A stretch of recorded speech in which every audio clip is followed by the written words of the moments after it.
Thank you. Please be seated.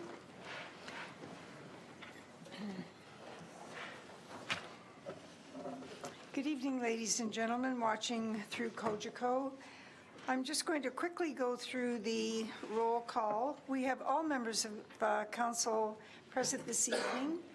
To my left is Councillor Diane Regima, our Deputy Mayor.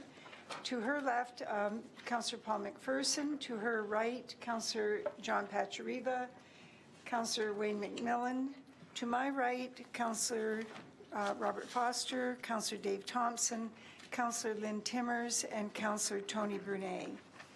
On my right, we have the Acting Director of Corporate Services and Clerk, Julie Kirkolos, and to my left, Michael Kirkopoulos, the Chief Administrative Officer. Also in attendance, we have Carrie Beattie, the Senior Communications Advisor, Angela Safani, Director of Finance and Administration, Greg Hudson, Fire Chief, Matt Bruder, Associate Director of Planning and Development, and Dave Graham, the Director of Public Works. We also have Shannon McKay in the gallery, the Acting Director of Community Services. Thank you all for attending this evening. Councillors, are there any declarations of interest? There being none, do any members have any changes to the order of business as detailed in the agenda?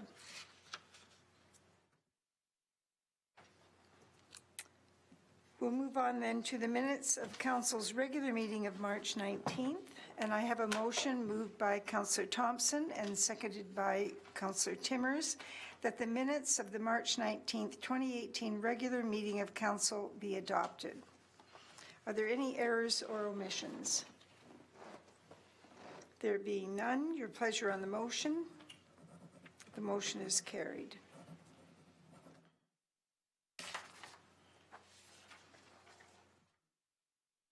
I have a motion regarding business arising from the minutes.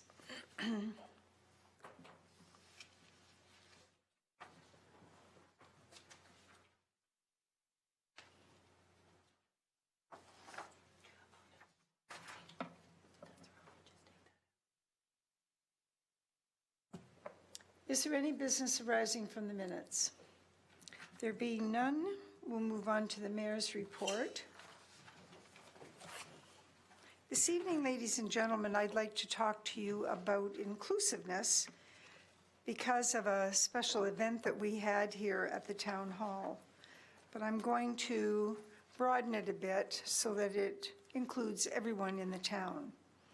Families face many challenges, and we're reminded that color, race, creed, sexual orientation, a person's disabilities have a place in determining the future of Lincoln and in all of Niagara's municipalities. Here in Lincoln, the Council are working every day to fulfill our responsibilities and your expectations around infrastructure, roads, bridges, water, sewers, parks, just to name a few of the 90 activities that actually take place within this building. And on an individual basis, we and the staff support inclusiveness and the rich culture of every part of our town. Today we honored families and individuals who are dealing with autism. Two children, Connor and Braxton, helped me raise the flag on the courtesy flagpole in the West Garden. These children have received so much family support and also from their teachers and coaches. And we hope that they're also being supported by their friends and their students in their classrooms. As a whole community, we need to care for each other, and as we look for opportunities in the future, we come together as part of a civil, caring community. And I remind you that Lincoln is a town where we know that everyone strives to be a good neighbor, where all children are encouraged to achieve their very best, where everyone can thrive in a place to grow, a place to prosper, and a place to belong. Thank you, and on behalf of Council, for inviting us into your homes.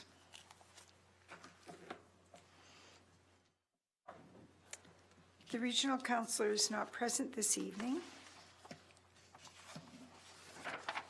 We'll move on to councillor reports. Do any members of council have items to report? Councillor McMillan. Thank you very much, Madam Mayor. I just want to inform council a couple of items that came up at our last library board meeting. At the last meeting, we had a tour of Rittenhouse Library, which included a description of the renovations that were going to take place in the library this month. And the original, the carpet in the building is the original, which is 22 years old now. It's showing signs of wear, and the current shelving and the furniture layout make some of the public areas in the library really not people with disabilities may not be able to work within the spaces that are allowed between the stacks of books. So because of the nature of the renovations, the town staff and the library staff are going to need time to remove the shelving, to install new shelving, and then reshelve the whole collection of books in the library. So accordingly, then, the Rittenhouse Library is going to be closed to the public from Monday, April the 16th until April the 23rd. And that's that whole week inclusive. And all this information about what's going on at the Rittenhouse Library is available on the library website, but I thought that we would use this this venue to emphasize the closing on the 16th to the 23rd. And there is a possibility that the project may be completed in less time, and if that's the case and changes are made, then they will be advertised on the library website and through social media. But as of right now, there is a closing from the 16th to the 23rd of April. The other information that comes from the library board is information that we had received from the CAO. And the CEO informed the board of some good news that came from the provincial government and then through the Federation of Ontario Public Libraries. And this announcement is significant in that it brings to an end the 20-year funding freeze for Ontario Public and First Nation libraries. There is a 3-year commitment by the government to change the funding. One of them is a fund that they have set aside of $28 million, and that's to create a digital library. And they have another commitment of $51 million over 3 years to increase the public library's operating grants. And again, as I said, this is significant, and this is the first increase to annual base funding for Ontario Public Libraries since 1996. So it's some very good news coming from our library board, and I'm delighted to share that with council. Thank you very much, Madam Mayor. Thank you very much, Councillor. And it is not usual for us to ask questions. However, there is not going to be another opportunity for either Councillor Timmers or Councillor McMillan to bring this subject up. So I'm going to ask if anyone has any questions. Is there anyone at all that has questions of Councillor McMillan? All right, that's fine. I just wanted to provide you with that opportunity. Thank you very much, Councillor. The other thing that may need some clarification, and thought there might be a question, is since the government has committed $28 million to create a digital public library, and I didn't even know what a digital public library was, so I had to do some checking on it. And the definition of that is the digital public library will act as a centralized digital resource that will provide all Ontarians, including those living in rural areas, First Nations, and remote communities, with digital content such as e-books, e-learning, music and audiobooks, research databases, special collections, and accessibility and alternate format materials across a common web platform. So the Digital Public Library ensures that no matter where you live in Ontario, you will be able to access the same world-class digital information resources from your library. So that's great news, for sure. Thank you. Thank you very much. And I was remiss, I should have said Councillor Foster.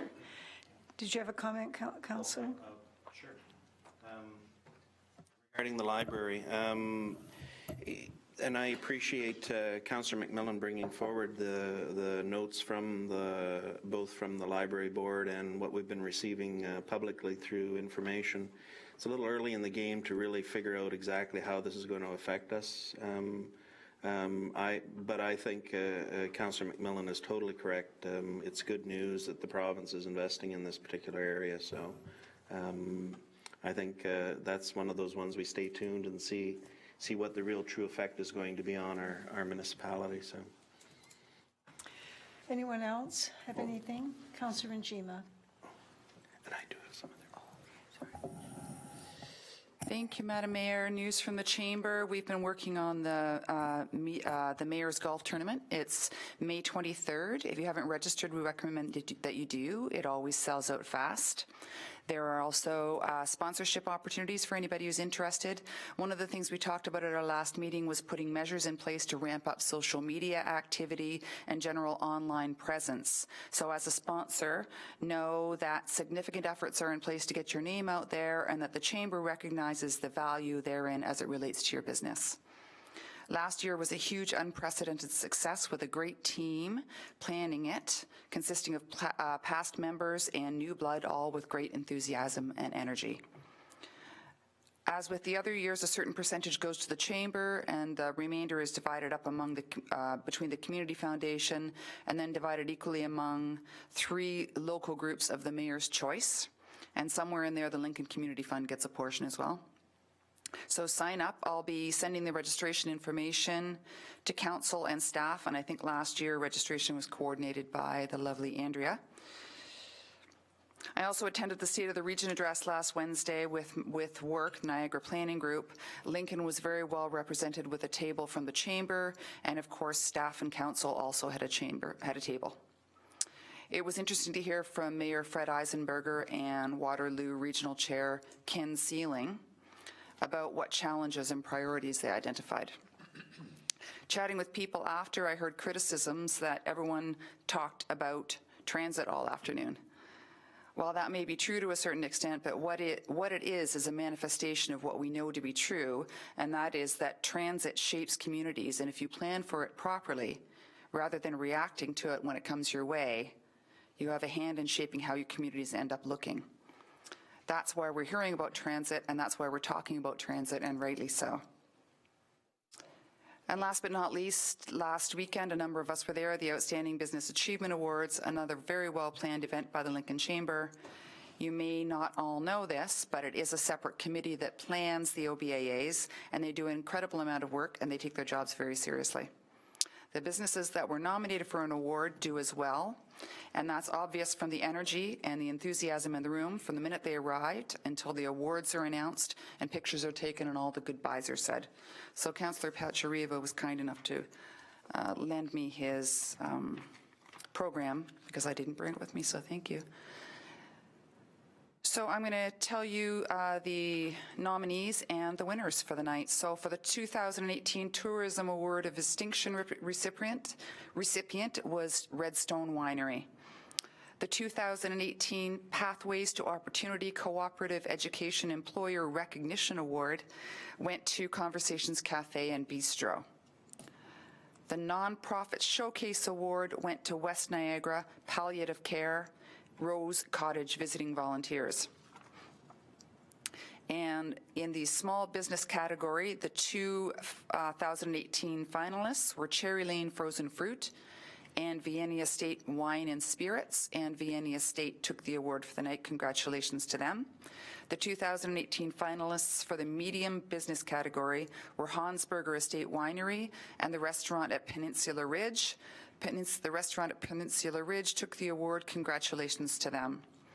And the 2018 finalists for large business category were Linwell Gardens and Span Medical Products. Linwell Gardens took the award. Congratulations to them. Thank you, Madam Mayor. Thank you very much. And I have Councillor Pachariva, and then we'll go back to Councillor Foster, and I see Councillor Thompson. Thanks, Your Worship. I attended the unveiling of the bridging meeting in Canada up at the region on March 27th. I didn't see, you were there. I didn't see you because of all of the people there, but I saw you posting on Twitter. So this was a celebration of the Canada 150. 6 Niagara artists had created a multimedia collective art installation to reflect distinct interpretations for Niagara's 150th commemoration. Of course, I took a picture of the art installations and also the an article about what it was meaning. So 3 artists have created the pieces you see in order to illustrate distinct demographics in Niagara: Indigenous, youth, seniors, tourists, newcomers, and residents. The 3 pieces were just stunning. Emily Andrews, her painting dealt with the themes of newcomers and residents of Canada. Leona Sky made a 6-foot drum made with spruce, deer, and cowhide, which was loosely stitched together like the treaties, like our flesh, with 150 feathers to represent 150 years. And Kim Van Stigeren, her installation was an homage to the Canadian flag. So they're just stunning pieces that will adorn the region, hopefully for the next 15 years, in a very bleak hallway that didn't really have anything. So the thought of the Culture Committee is to try to encourage other installations in that. And there was also a mixed media installation that everything was captured digitally and was also shown along with music. It was really a nice event. I attended the Chamber OBIA Awards dinner, which was a fantastic event as always, and had the opportunity to attend the Transportation Master Plan open house Tuesday in Beamsville.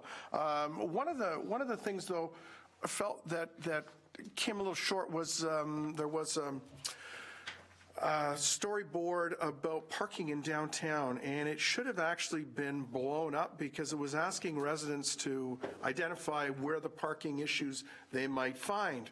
But the scale of the map, okay, large scale, small, large scale map, which shows, or it should have been a large scale, showing a small area, but it was a small scale showing a large area. So it just happened that we got talking with one of the consultants, Councillor McPherson and I, so we did have a good chat with her, and knowing that they'll be coming Wednesday night, we can further explore those situations. And Councillor McPherson also told Josie, and I can't remember her last name, but that we've got a parking study that we did about 6 months ago, and we would get that to her as well, because that would provide a lot of the background information for her. Okay, very good. Thank you. Councillor Foster. Thank you, Mayor Easton. It seems it's been a few very busy weeks, as everyone has noted, and I must say, and I thank Councillor Njima for bringing up the OBAA Awards.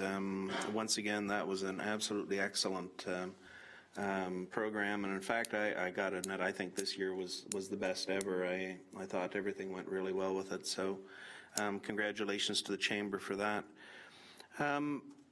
OSAM is coming up, so just a reminder to everyone that that's going on from May 2nd to 4th in Niagara Falls. In the announcements section, I'll talk a little bit more about the conference itself, just so people are aware of what's going on with it. I attended the AMO board meeting March 22nd and 23rd in Toronto. It was a very interesting meeting, and I sent out notes to everyone afterwards concerning one of the motions that came forward within that particular meeting. And basically what was recommended to the AMO executive and board is that they support the position that lands and facilities used for growing and processing of cannabis be classed as industrial, and that the AMO president write to the Minister of Finance advising of such. I'm just on record with this council that I voted against that, and in fact I made it very clear that it made no sense under the idea of agriculture for the AMO board to be taking such a position. It was very interesting that there were 3 members of the board who were also OFA members who also said the exact same thing. but it seemed it was a Toronto, well, I won't say Toronto, it was a large city-focused motion that went through, and I really don't think it was terribly well thought through. So anyway, I voted against that, and I think as a council we need to have a look at this, depending on what comes out from the AMO in the future with this particular item. As well, this morning, I participated, or I listened in on the Aird Bearless webinar, What You Need to Know When the OMB Becomes LPAT on April the 3rd. So some very significant changes have gone on now within the province, changes to the way that the Ontario Municipal Board is working. And in fact has changed, there really is no such thing as the Ontario Municipal Board, other than there is still outstanding items that are going on with it, and some things still follow those rules. Anyway, it was an excellent discussion, and I think if any members of council want, I believe Aird Bearless is providing it as a webinar piece to go and listen to as well. So, and I did send out the PowerPoint presentation that they used this morning to members of council. So. Lots going on in that area. Anyway, thank you. Thank you very much, Councillor. Councillor Thompson. Thank you very much, Madam Mayor. I just wanted to mention one item.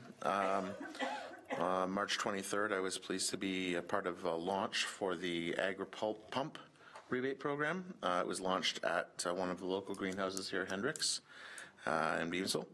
And there were it was a very busy venue, certainly for a greenhouse. We had all kinds of representation from Hydro One, from NPEI. The mayor was there. Both MPP Bradley and MPP Osterhoff were present, and members of the board for NPEI. And I was just really proud to be part of that, to see a successful Lincoln business take advantage of the program to do some conservation. So it was a really great event, and pleased that I was invited to attend that. Thank you very much, Councillor. All right, Councillor Brunet. Thank you, Madam Mayor. Just very quickly add a few comments to Councillor Patriva's comment about the Transportation Master Plan. At the workshop last week at the Fleming Center, I had the opportunity to attend that. It was very well attended.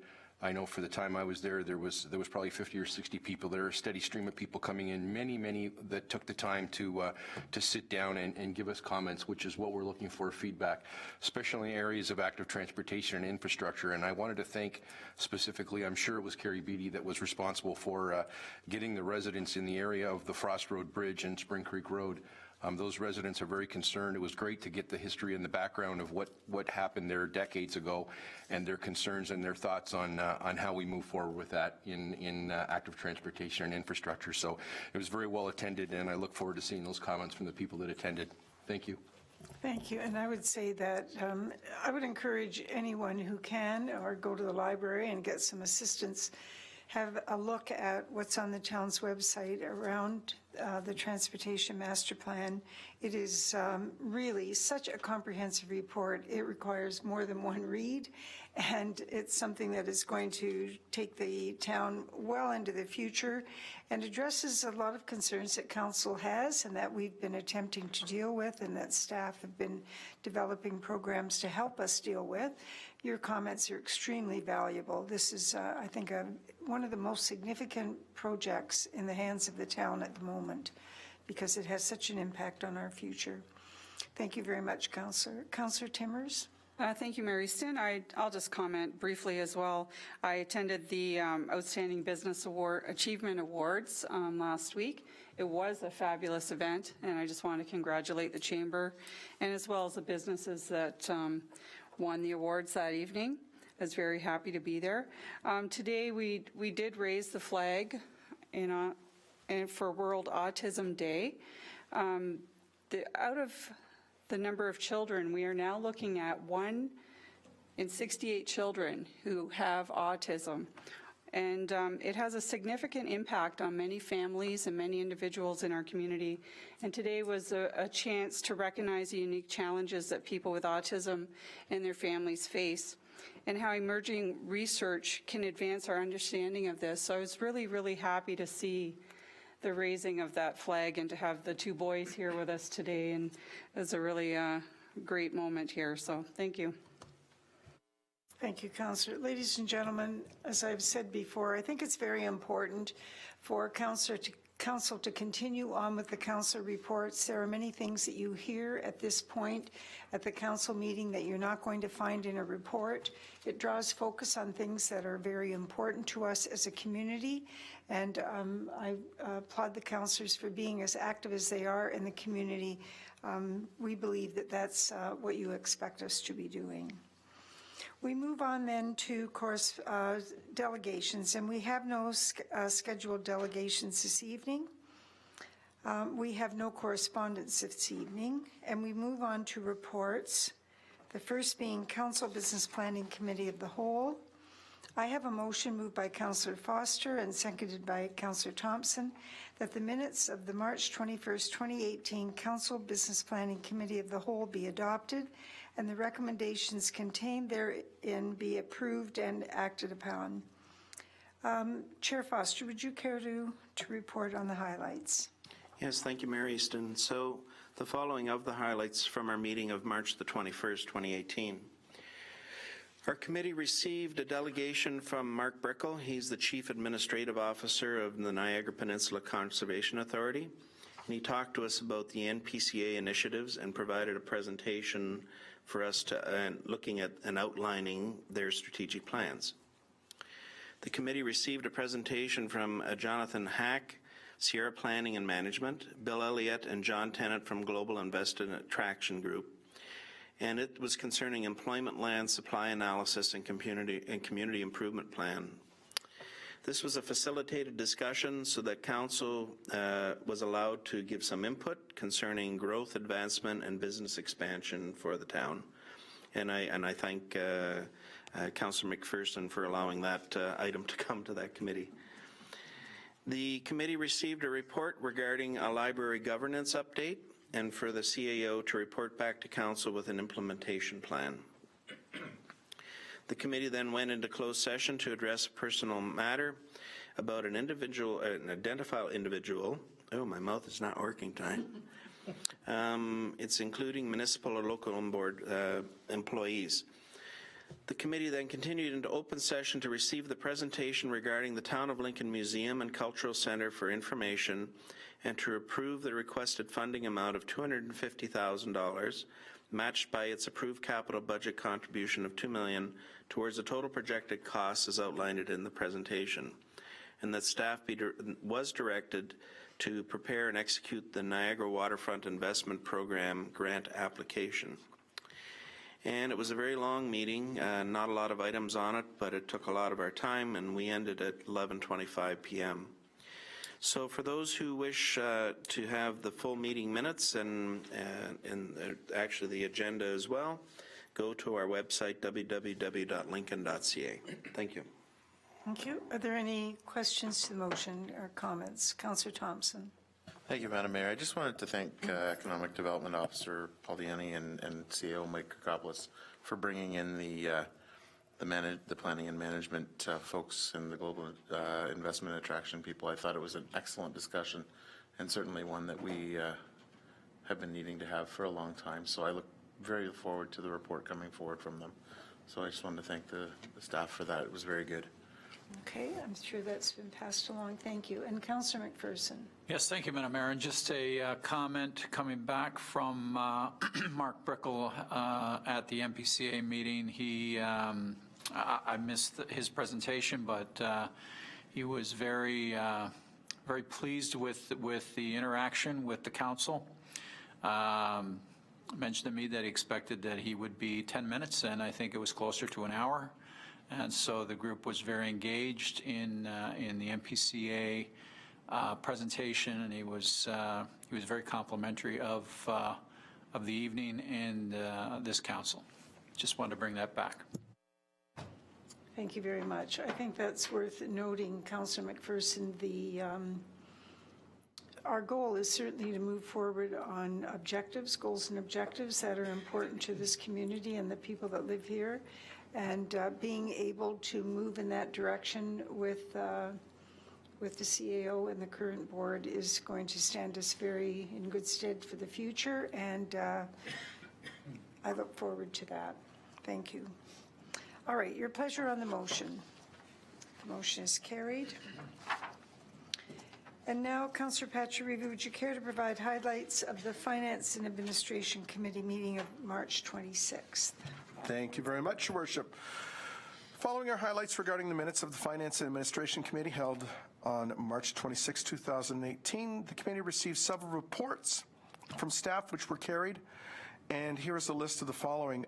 Mileage reimbursement policy report, budget 2019 budget schedule report, procurement policy bylaw report, Councillor Foster's favorite, the councillor remuneration report, fire service pumper rescue truck purchase, a new 2019 Smil pumper rescue truck. We also received housekeeping regulations from the fire service regarding proposed new provincial regulations governing the fire service. Another fire department issue was a bylaw amendment report regarding designated fire routes to be updated, which were DeSantis Drive and 5037 Adelheim Road, which is, I'm drawing a blank. Albright, yes, thank you, Councillor. Up in the Albright neighborhood. And the last one, also from the fire department, was the self-contained breathing apparatus purchase, which now allows our municipality to have an interoperability with West Lincoln and Grimsby. They went into a purchasing agreement. And if you remember, those that attended the Firefighter for a Day, we found out that those tanks weren't fillable with the other two at mutual aid. So that was just a fantastic purchase. Meeting wrapped up at 7:15. Full details regarding the meeting can be found in the agenda and minutes published on the town's website. Thank you. Thank you very much, Councillor. Councillor Foster. Thank you, Madam Mayor. Just a quick question through to the chair. It's been such a long time since that meeting, and we've read that report. Could you just remind us who had the highest expenses last year amongst the council members? You know what, Councillor Foster, I gladly would. It was myself by about $230, but you know what? The value that I deliver is immeasurable. So I am happy to wear that crown for the year. I think Councillor Foster opened himself up very well for that response. All right, I have a motion moved by Councillor Thompson and seconded by Councillor Timmers that the minutes of the March 26, 2018 Finance and Administration Committee meeting be adopted and the recommendations contained therein be approved and acted upon. Your pleasure on the motion. The motion is carried. Thank you. And now we'll move on to confirmation of compliance with Section 34 of the Planning Act. We have none this evening. However, we do have two bylaws.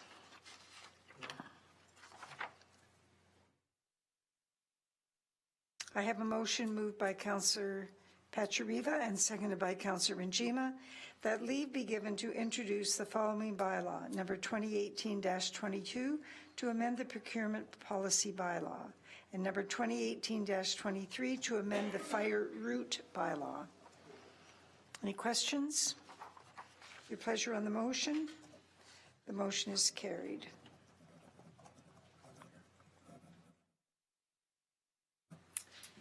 And for the second and third reading, thank you. A motion moved by Councillor Pachariva and seconded by Councillor Rinjima that bylaws number 2018-22 and 2018-23 read a first time be now read a second and third time and finally passed, and that the mayor and clerk sign and seal the said bylaw. Pleasure on the motion. The motion is carried.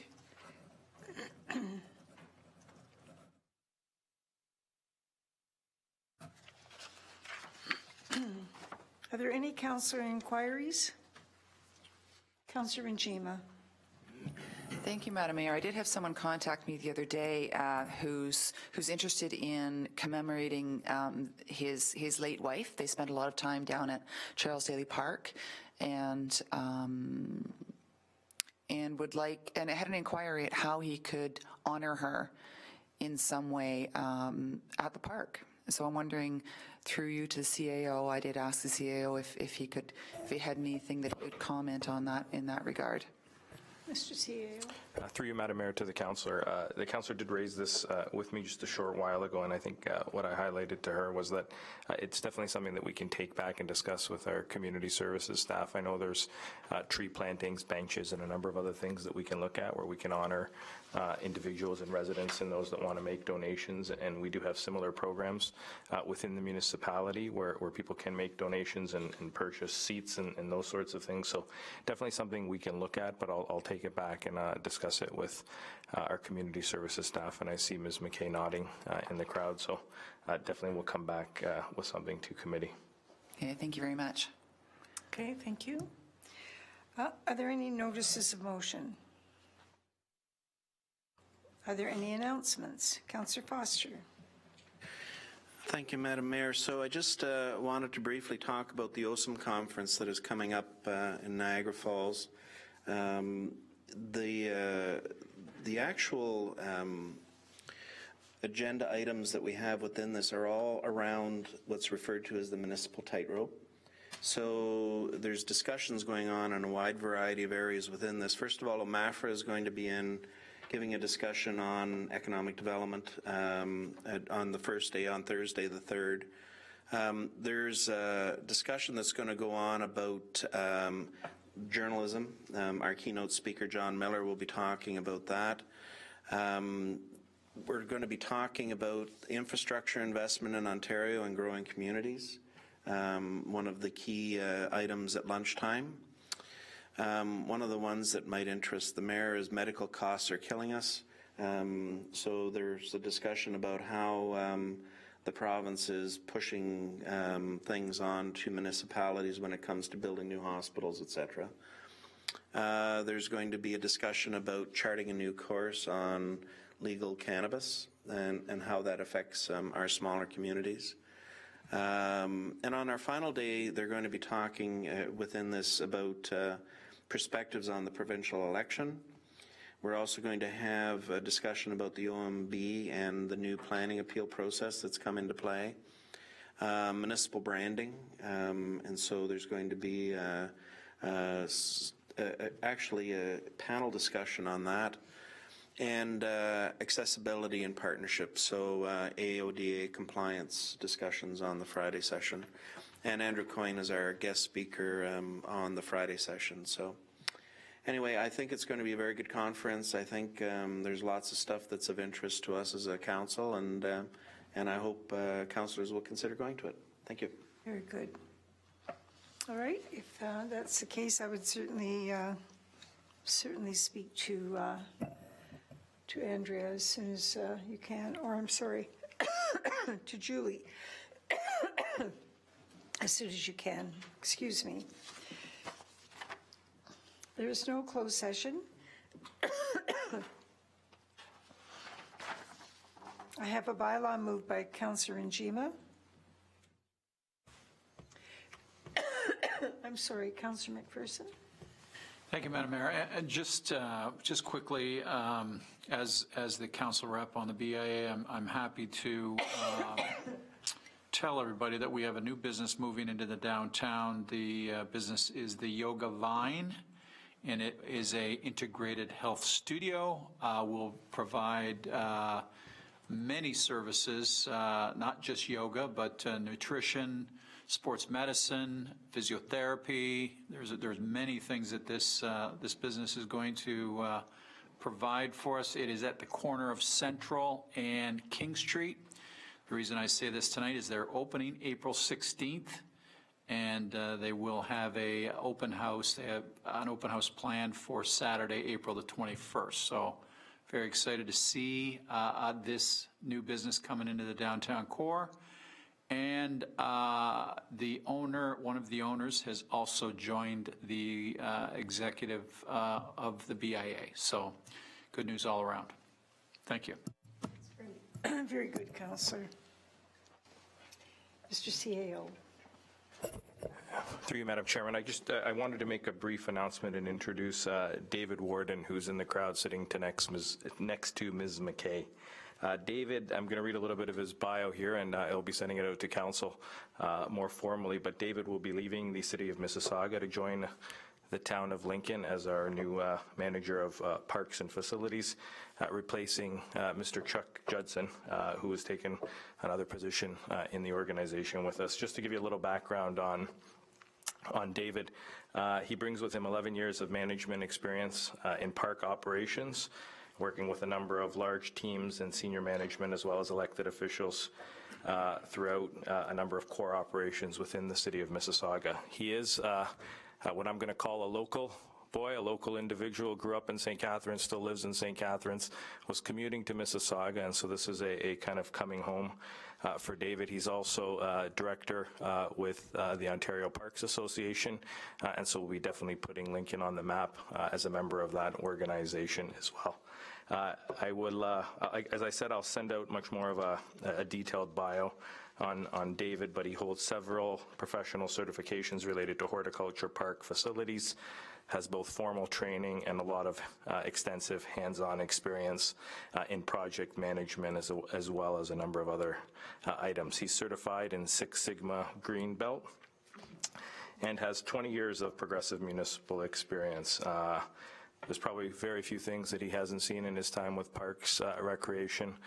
Worked with a very good council in Mississauga, a very aggressive council in Mississauga, and equally a senior management team there that wanted to get a lot of things done. So I think his lean management experience, his hand-on experience, his ability to relate to frontline staff and individuals will be an asset to the town of Lincoln. So join me in welcoming him, and I will be sending out a more formal announcement to council. So thank you for that opportunity, Your Worship. Thank you. Thank you very much, David, for attending this evening. And I'm looking at the clock, and I'm thinking that you're looking just a little bit weary up there. He told me earlier today that he goes to bed at 8 o'clock because he gets up at 3:30. Yes, it's quite a commute, so this will be quite a lifestyle change for David. So welcome, David. Looking forward to your work. Anyone else? I have a motion moved by Councillor Njima and seconded by Councillor Pachariva that leave be given to introduce the following bylaw, number 2018-24, to adopt, confirm, and ratify matters dealt with by council resolution. Your pleasure on the motion? The motion is carried.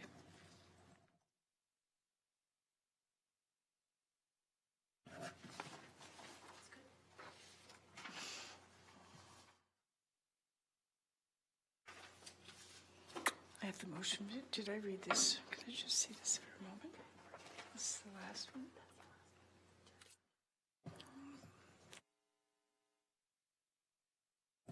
Ladies and gentlemen, there being no further business, I declare this meeting council adjourned.